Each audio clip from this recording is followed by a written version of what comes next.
2015, an elite DFS Army Commando unit formed to bring high-level DFS strategy to the masses. Today, hated by DFS sharks and lineup sellers alike, they continue their quest to turn dope into DFS pros.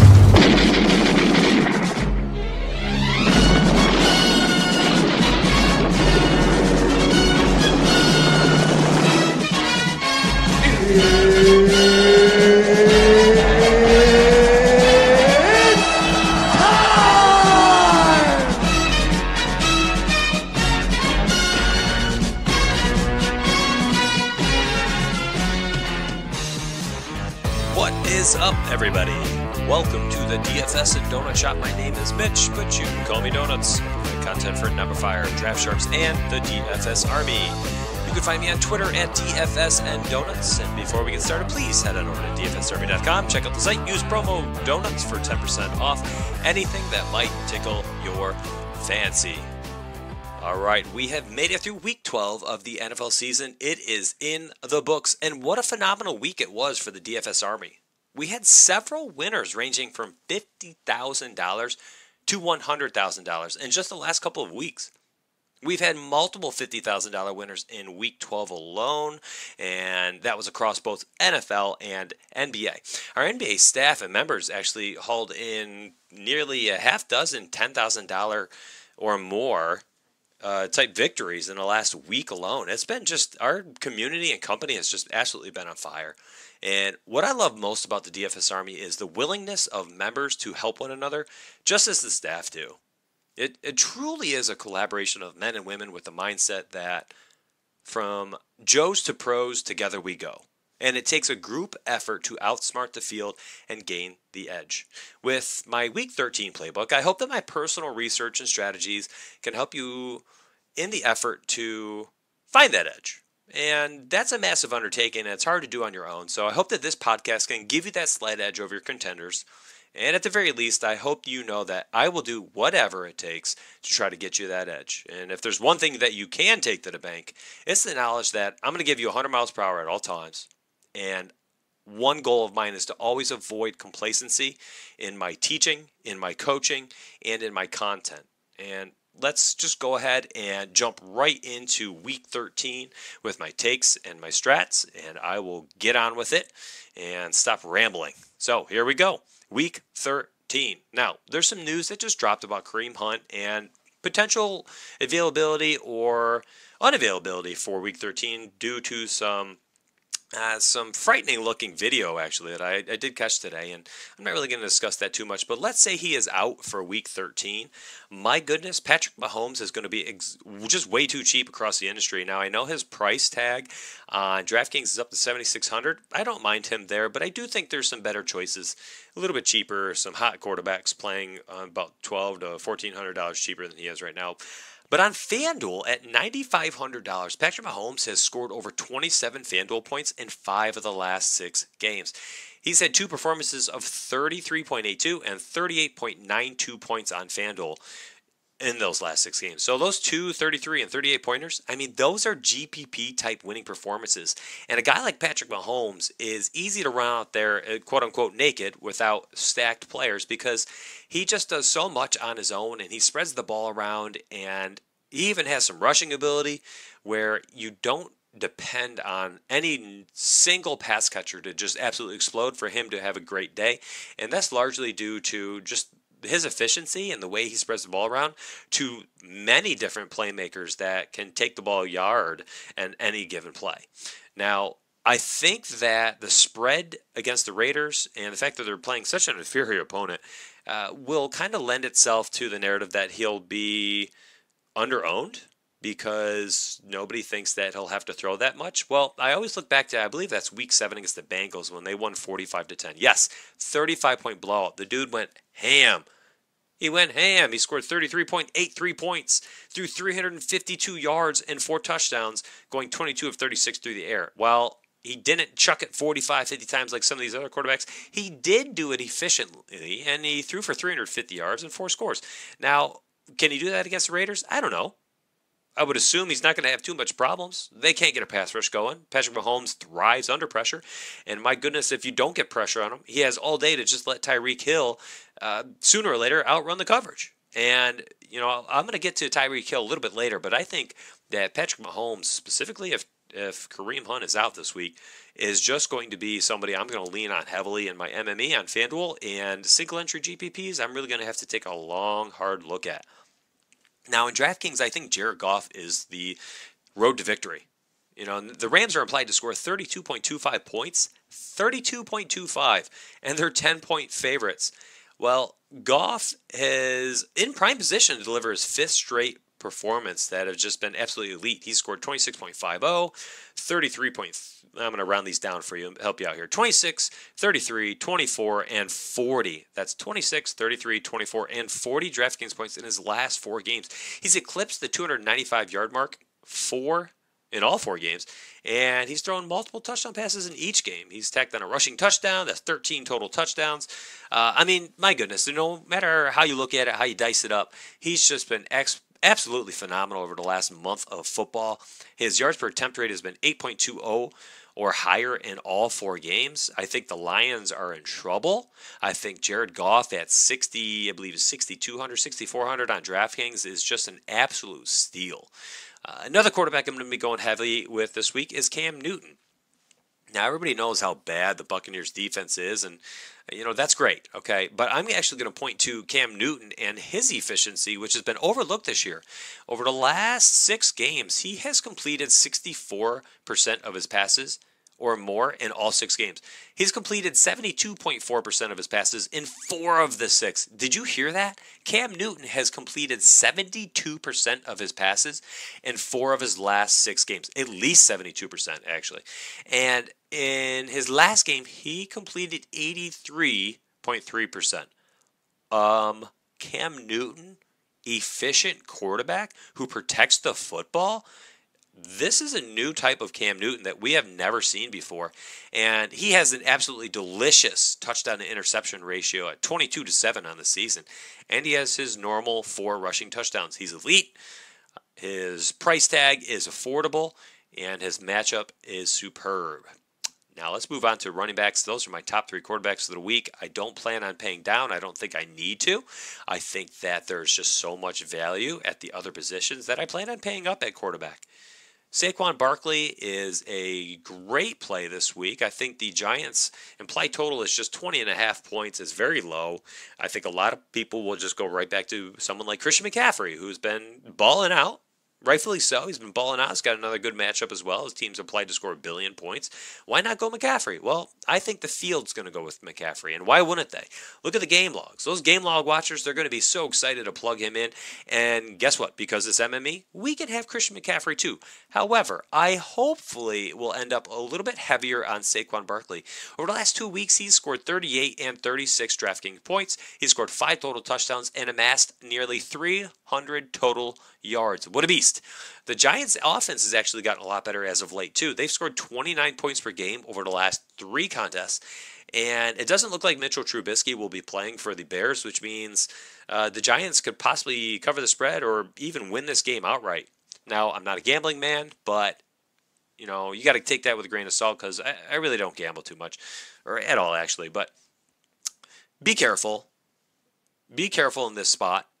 I think some people are wondering, oh, man, it's Eli Manning. Let's just go heavy with the Bears defense. Yeah, it is Eli Manning, but he's protected the ball a lot more than you think this season. And the Giants are not a team that makes a ton of mistakes. They're just incredibly boring. And that's really been their issue for most of the year. And over the last 3 weeks, we've seen things change a little bit. This offense is scoring some points. So I'm actually fading the Bears defense for the first time this season. And I'm going to be all over Saquon Barkley. Let's move on. Christian McCaffrey. He's going to be mega chalk. Of course he is. 227 total yards on 28 touches in Week 12. He had 11 catches, scored 2 touchdowns, 1 on the ground, 1 in the air. Yeah, Christian McCaffrey's going to be chalk. He's going to be mega chalk. Uber chalk. Mega chalk. Love that one. He has scored 21.60 DraftKings points or more in 4 of the last 5 games. He's cleared 32 DraftKings points in 3 of 5. Now, we just talked about Cam Newton and that 29-point implied total. His efficiency, how well he's throwing the ball. He has multiple touchdown passes in every single game this year, except for the season opener. That's Cam Newton, baby.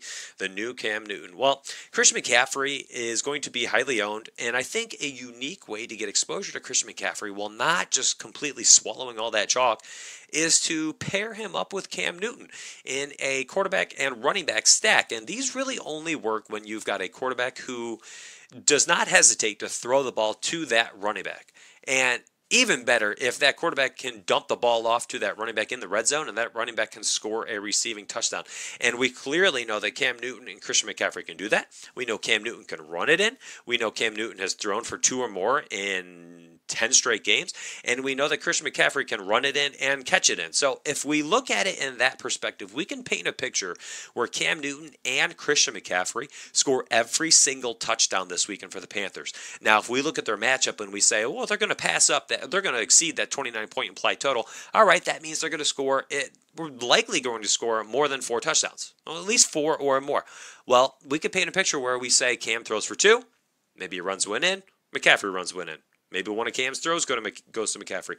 Maybe Cam throws 2 touchdowns. McCaffrey gets 2 touchdowns, whether they're on the ground or through the air. But either way, you're sopping up 4 to 5, possibly even 6 total touchdowns between just 2 guys who are anchoring your lineups.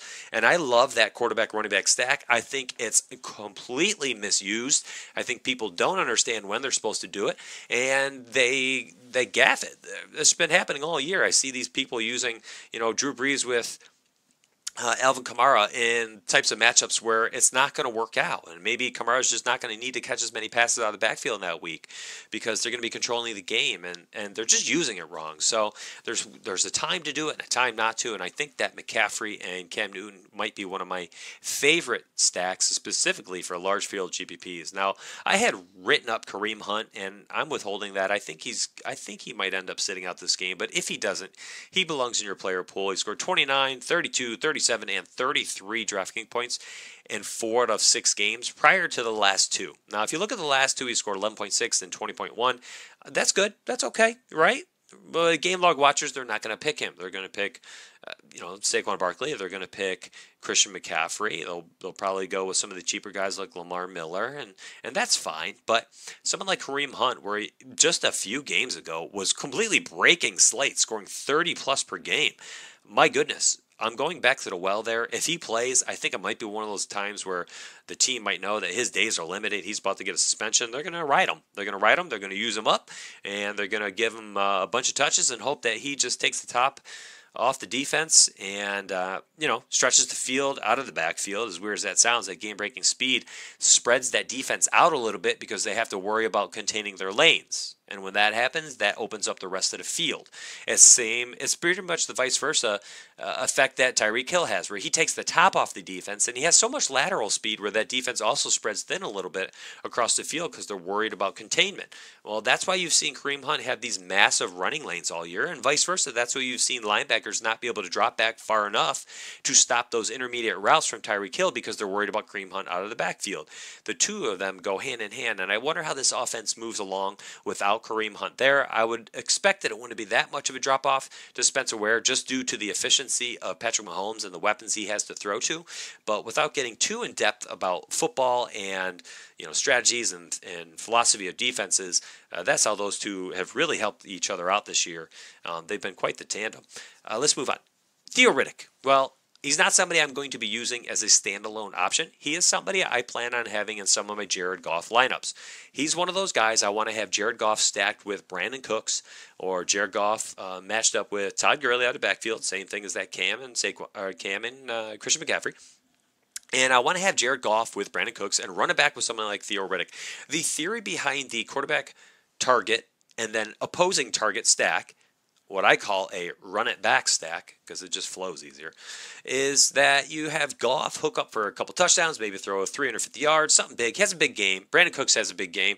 And the Lions have to play catch-up football, and Theo Riddick's the only guy in the backfield for the entire second half. He racks up 8, 9, 10 catches, 60, 70 yards, and maybe a touchdown all in the second half, and that's how you have those running back stacks go off. They're very specific, and you have to theorize a scenario where something like that would work off. Now, if you want to game stack it a little little bit, you can throw Riddick and Kenny Galladay in there with, maybe Goff, Cooks, and Gurley, where you're expecting just some type of 35 to 21 or 35-24 type game, where the Rams still cover, they still win convincingly, but, Stafford has to throw the ball enough in the second half to make Galladay and Riddick make sense. And at the same token, they keep the game close enough where Jared Goff's not going to take the foot off the pedal, and he's going to continue to throw the ball to people like Gooks or dump it off to Gurley or Robert Woods. So those are the types of stacks I really like to look for at the larger field GPPs, and specifically when I do my MME player pool, I'll set the rules through our optimizer. We have the availability to set specific stack rules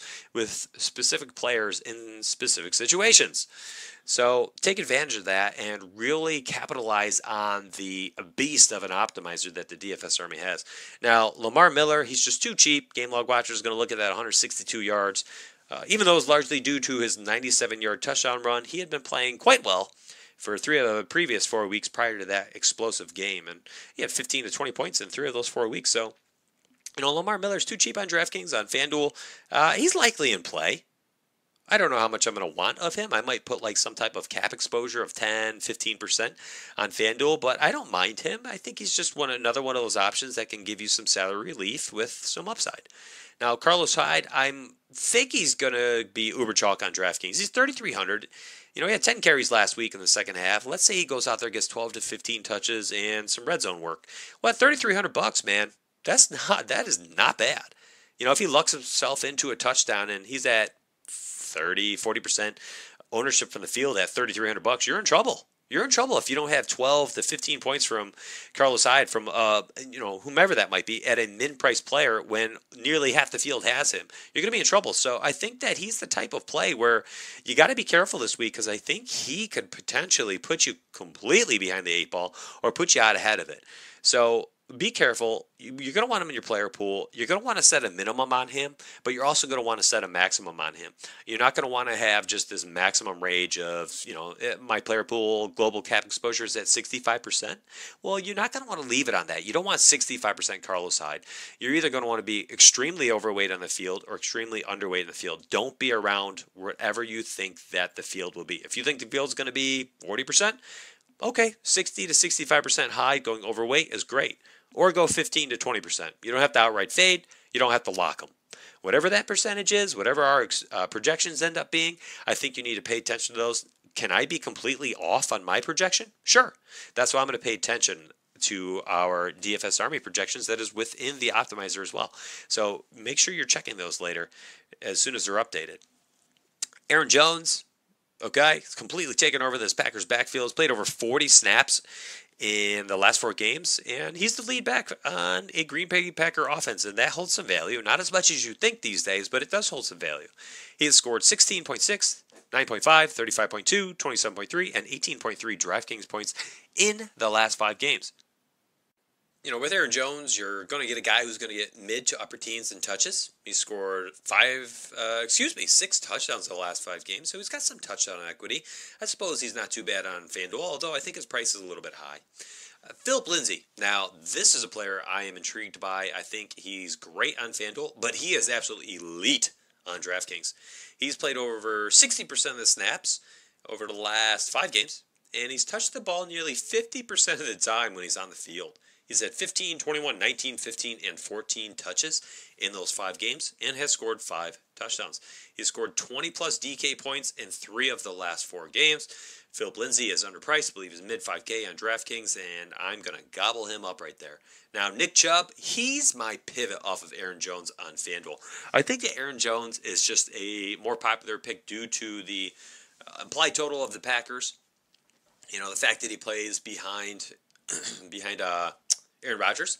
I think that makes Aaron Jones just a little bit more popular. He's had more touchdowns in the last 5 weeks than Nick Chubb, and they're pretty much the same price on FanDuel. Well, the thing is, Chubb has much higher volume, and I think that he is starting to hit some of his ceiling games here, and he's going off as of late. He's had 20-plus touches in 4 straight games.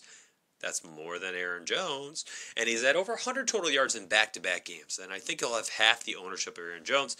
and I expect him to outscore him as well. So I'm going with Chubb over AJ on FanDuel. I don't mind Aaron Jones over Chubb on DraftKings. Now, wide receiver, Brandon Cooks, baby. He is my favorite. Likely favorite, maybe second favorite. I'll get to one later where I'm infatuated with as the more I dig into this slate. Now, I think Brandon Cooks is one of those wide receivers that just will explode the top off of a lineup if him and Goff go off together. So you got to be careful with how you use Goff. I think that he's best served when you stack him with a wide receiver and hope that that guy goes off. And lately, if you look at those last 4 weeks, I don't think it's any surprise that Brandon Cooks has been the main beneficiary of Jared Goff starting to go nuts. And Cooks has gone nuts. Over the last 4 weeks, Cooks has just been an elite wide receiver one. He has his 7th highest points per snap, and he's scored 25.2 DraftKings points per game over the last month. The only 2 wide receivers that are averaging more points per game over the last month, Tyreek Hill with 35.3 and Julio Jones at 27.4. Cooks, kind of small in stature, not a big guy, not a big body, not somebody you think of as a red zone target, but Cooks has the 10th most targets inside the red zone in the 2018 season based on all the wide receivers in the week 13 slate. So Brandon Cooks, top 10 red zone guy, can stretch the field. He's looked healthy. He's received 40 targets in the last 4 games. He's had over 100 yards receiving in 3 straight and has a couple of scores. So Brandon Cooks, I love him as a standalone option, and I love him with stacks of Jared Goff to Cooks. And you can run it back with Theo Riddick or Kenny Galladay. Now, I had written up Antonio Brown, and I just wanted to talk about Antonio so badly until I realized that he's not on the main slate. I had all this research done for it. I was so excited, but just know if you're doing those full slates or maybe like a small afternoon that goes through the primetime slates, target Antonio Brown in a massive spot. And I won't break that down. Maybe I'll save that for our chat service. All right, Tyler Lockett. Wow, he's back. He's been in this article over and over again this year, and he continues to come through in a big way. Last week, he was at a sub 5% ownership because Doug Baldwin was active, and everybody hopped off Lockett. I did not. I kept him in there. He scored a touchdown in 9 of 12 games this year. He is the number 1 wide receiver, whether he gets the number 1 targets or not. Russell Wilson plays efficient football, and so does Tyler Lockett. And he continues to look for him in the red zone, which is all that matters to me. Lockett is this team's playmaker, and I'm going to be using him again this week. Now, Dante Pettis was one of my best calls of the year last week. He was sub 2% owned in GPPs. I did not understand it. I think it was 1.9% in that 50-cent, 150 max entry that I love to play over on DraftKings. It made no sense to me, but he was so low owned, and he had a good game, scored a touchdown. His price got bumped up a little bit. He's a second-round draft pick, guys. He's got some pedigree, and he's going to get an opportunity against the Seahawks this week because they have nobody else. They have nobody else. So Dante Pettis, likely one of the starting outside wide receivers, 5,300 on FanDuel. He's in play, 3,800 on DraftKings. I love him. Curtis Samuel, he's back again. Back-to-back articles for Curtis Samuel. I practiced this Thursday, so he looks like he'll be in play against the terrible Bucs defensive backs. And, a sub 4K price tag, I'm not sure. He's going to be very volatile. The outcome that you'll get from Curtis Samuel is going to be volatile, but he's an elite leverage option off of DJ Moore, who I think is going to be like 15 to 20% owned based on his price and his last 2 weeks' performances. DJ Moore is also in my player pool, but he's had a price hike, and I usually try to hop off these guys that have these $1,000, $1,500 price increases, but I think DJ Moore is also here to stay. He's had 17 targets in the last 2 weeks. He's turned that into 15 catches, 148 yards, and a touchdown. I'm not going to use him as a one-off because I think that him and Curtis Samuel are both in play, but they're both really only in play when you use them with Cam Newton. So don't use them as one-offs. Use them as stacking targets. Now, the bigger the GPP you go, the more I want that stacking target to be Curtis Samuel. A small field GPP, you really have no need to have to jump off of DJ Moore. You don't have to be that unique. You don't have to separate yourself from the field that much. You're already inherently creating a unique lineup by just using Cam Newton because I don't think that he's going to be uber chalk because that quarterback position is such a flat exposure type position. Everything gets spread out out, you've got a 100% exposure for one position spread across normally 20 to 25 starters. And it gets spread out. And you never really have a guy who's going to make or break the slate or your lineups unless it's somebody like Patrick Mahomes who's going to go off for like 38 points. Adam Humphries, wow, get this. Over the last 7 games, he has outscored Mike Evans in fantasy points. Adam Humphries has more fantasy points than Mike Evans in the last 7 games. Oh boy. Well, there's several $1,000s between the two price tags, and Adam Humphries is a phenomenal run-it-back stacking option with Cam Newton, somebody like Christian McCaffrey, Curtis Samuel, or DJ Moore, depending on the size of tournaments. Now, Adam Thielen, likely my favorite, or top 2 favorite wide receivers. He's had only 2 games this season where he has not scored more than 19 DraftKings points. And guess what? He's had 8 games where he scored more than 27 DraftKings points. You heard that right. He's had 8 games where he has scored more than 27 DraftKings points. That just boggles my mind. And Adam Thielen at his price tag is too cheap. It doesn't make sense to me. And he's an excellent cash game play. He's an excellent ladder system play.